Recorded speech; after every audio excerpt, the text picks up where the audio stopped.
शहर के एक पुराने मगर शांति से भरे मोहल्ले में एक छोटी सी गली थी जहाँ रहती थी शांति देवी, एक विधवा औरत जिसकी दुनिया बस एक छोटे से कमरे और एक जोड़ी सोने की कंगन तक सीमित थी। ये कंगन उसके लिए सिर्फ जेवर नहीं थे बल्कि उसके स्वर्गवासी पति की आखिरी निशानी थी। जब भी वह उन्हें देखती उसकी आंखें भर आती। हर रविवार वह उन कंगनों को अलमारी से निकालकर कपड़े से साफ करती और बुदबुदाती, बस तू ही मेरा सहारा है। उसी गली में एक लड़का रहता था, राजू। गरीबी में पला बढ़ा, माँ बीमार, घर में खाने को भी पूरा नहीं। राजू अक्सर शांति देवी के घर के सामने बैठकर उन्हें देखता।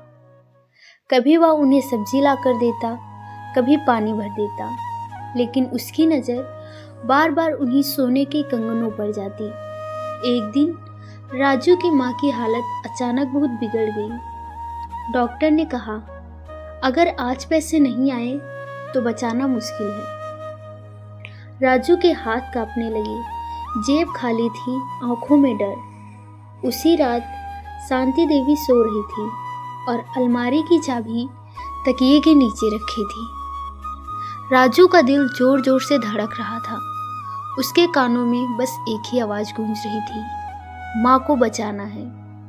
धीरे से दरवाज़ा खुला, कदमों की आहट और पल भर में सोने की कंगन की लूट हो चुकी थी।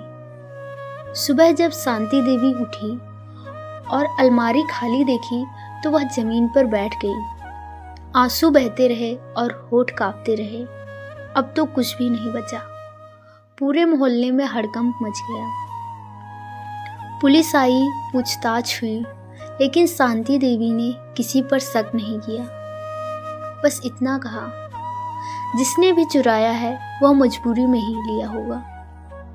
इधर राजू ने कंगन बेच दिए, माँ का इलाज हुआ, माँ बच गई। लेकिन राजू की रातें अब चैन से नहीं कटती थी। उसे बार बार शांति देवी का रोता चेहरा दिखाई देता। एक दिन राजू हिम्मत करके शांति देवी के घर पहुंचा। उसके हाथ कांप रहे थे, आंखों में आंसू थे। उसने सच कबूल कर लिया। शांति देवी ने कुछ देर तक कुछ नहीं कहा, फिर धीरे से बोली, बेटा, अगर तू सच बता देता तो मैं खुद ये कंगन बेच देती। राजू जमीन पर गिर पड़ा, रोते हुए बोला, माँ को बचाना था पर गुनाह हो गया। शांति देवी ने राजू के सिर पर हाथ रखा और कहा, गुनाह चोरी नहीं, झूठ और डर होता है। और अगर आप राजू की जगह होते तो क्या करते? कमेंट में ज़रूर बताना।